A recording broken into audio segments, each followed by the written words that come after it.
The Bulls spoil Zach LaVine's first game back against his former team, but a revenge game for Kevin Huerter, who was on a mission in this one to show the Kings that they messed up. A late night game, a late night video for myself, although not that late for me since I live on the West Coast, but for those of you in Chicago or around the area and stayed up to watch this game, you were rewarded with a fun one, a comeback win for the Bulls, who were down by as many as 19 in this game in the second quarter when it looked like the Kings were just going to run away with this one and take advantage of a tired Bulls team coming off the second night of a back-to-back and their fourth game on this road trip. But no, the Bulls managed to cut it to single digits before the close of the half and came out firing on all cylinders in the second half, locked in defensively, some of the best ball movement on offense we've seen all year, shooting lights out, took much better care of the ball in the second half when they had like 9 turnovers in the first alone.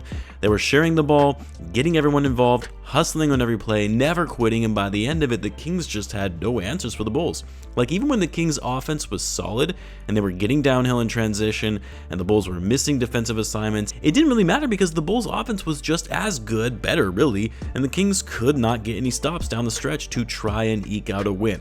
I will say, I'm really mad at myself for not going to this game. I opted to go to the game against the Warriors, which of course the Bulls got killed in that one. Sacramento was a further drive for me, but it's still doable.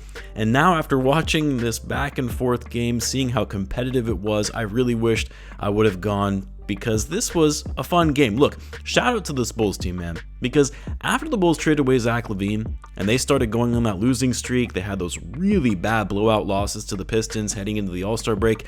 I was about ready to check out on the season and just wait until the draft lottery comes. But this group has somehow made this team fun and exciting to watch. More fun than I've had in watching this team play in over 2 years. Because unlike the previous roster iteration of the Bulls, while they definitely had some fun and exciting games and times, and overall they had more talent on the roster, they were incredibly inconsistent and didn't give effort on a nightly basis. This team, this group of guys, yeah, they may not be stacked with talent, they're not a contending team by any means, but at least you know what you're going to get every game. A team that plays hard, plays fast, moves the ball well, and plays team basketball. They don't care about you wanting to see this team tank. No, they want to prove everyone wrong and show why they're better than people expected. Like, if we're being honest here, we haven't seen that from a Bulls team in a while, where you felt like the guys who were out on the court actually had some pride in putting on a Bulls jersey and were gonna give it their all. I know it's a small sample size, I know they haven't been playing that great of teams, and yes, I know this team isn't going to be making a deep playoff run, but for a team that actually acts like they care when they're out there and keeps fighting and doesn't quit when things aren't going their way on the court, that says a lot to me. Yes, I'm aware this is hurting the Bulls' chances in the lottery, but I've already said my piece on that and where I stand. I even made a whole video on it, so I won't reiterate it here. To me, I'm seeing a team that actually enjoys playing together. And even a situation where the Bulls might actually be able to put themselves in a good position for the future with some of these guys who have actually shined when everyone thought they were just throw-ins in a trade deal. Now, when it comes to this game, first of all, big shout out to DeMar DeRozan, who passed 25,000 points, only 27 players in the history of the game to reach that feat. And DeMar had a decent game. I wouldn't say it was anything special. Of course, he's still DeMar and he's going to get his. He had 22 points, but wasn't that efficient overall. And then Zach LaVine, dude was basically a non-factor in this game. Like, there were times where I wasn't even sure if he was out there on the court because he was barely getting any touches. I thought for sure Zach was going to come into this one looking to ball out against his former team, be aggressive in attacking the basket, being active on defense to make his former teammates work. He got up 9 shots in this game, had 8 points, didn't even have a field goal until the second half. A quiet night for Zach. I was not expecting that. Even if he didn't have a good game, I was at least expecting Zach to demand the ball more and get up a bunch of shots. I guess it's almost a wonder why the Kings thought Zach and DeMar somehow would work together in Sacramento when they didn't really work in Chicago for 3 seasons. But hey, I'm no GM. You know who did have a great game in his return to Sacramento? Kevin Huerter, who was on fire in this one. And it wasn't just his 3-point shooting. When he shot 5 for 9 from deep with some big threes to seal the game, yeah, sure, that was great, but he was getting to the basket. He was active and aggressive on defense. I mean, he clearly wanted to show the Kings, hey, I've still got it, you just didn't use me properly. 25 points for Kevin Huerter on 10 for 16 shooting, 5 rebounds, 7 assists, 4 steals, and a block. Best game for Huerter in a Bulls uniform, hands down. He was also a plus 16 for the Bulls when he was on the court.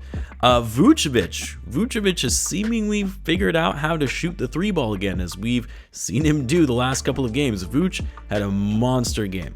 I mean, he's still Vuce when it comes to his lackluster effort on the defensive end and him being a bit slow-footed in the post, but Vucevic with 24 points, 14 rebounds, 8 assists, 0 turnovers, a team high plus 18. Man hit 4 threes tonight, was 4 for 5 from behind the arc. I mean, Vuce took advantage of the Kings going small in this game. Obviously, no Domantas Sabonis, which should be called out, as that's a big advantage for the Bulls.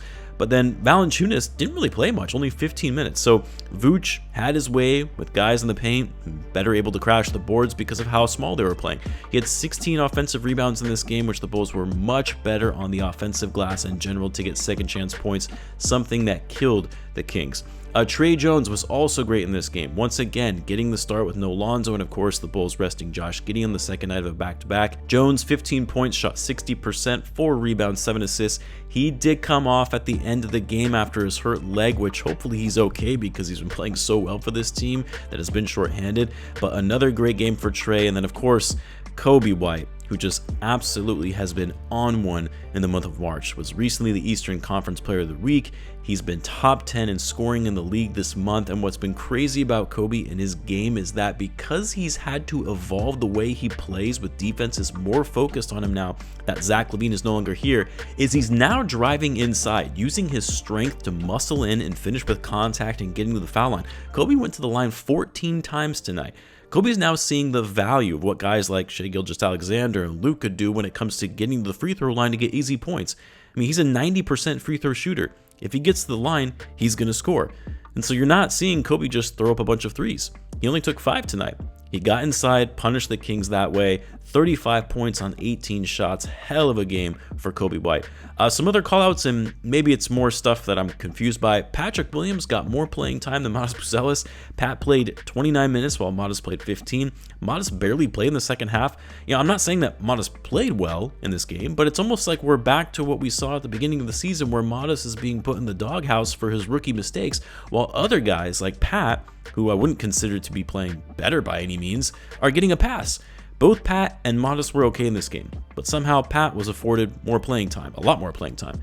And then Zach Collins played 8 minutes, and Jalen Smith, once again, a DMP. I mean, there were periods where the Bulls didn't have a 5 on the court and went small, which, okay, the Kings were playing small as well, but when you're not able to find Jalen Smith minutes, isn't this maybe a good opportunity to get him in the ballgame for his confidence when you're not playing Vooch or Collins? I mean, it can't be a good feeling for Jalen Smith when you see Billy Donovan is going with Patrick Williams and Julian Phillips at the small ball 5 when you're getting 0 playing time these past few games. So anyway, I don't really get the reasoning behind that, and I also don't get the reasoning behind Collins getting such little playing time when he's been playing really well and was actually solid when he was on the court in this game. Dalen Terry, Julian Phillips, they were solid in this game as well, not so much on their offense per se, but their defensive tenacity, and what earned them more minutes on the court was their defense. Man, Bulls shot well tonight, 52%. 32 assists, 15 for 35 from 3. This was a fun game, a really fun game, and I'm annoyed I did not go. Anyway, the Bulls are off until Saturday before they take on the Lakers, then follow it up against the Nuggets for their final game of this road trip. So let me know what you guys thought of the game. You let me know in the comments. As always, be sure to subscribe, and I will see you in the next one.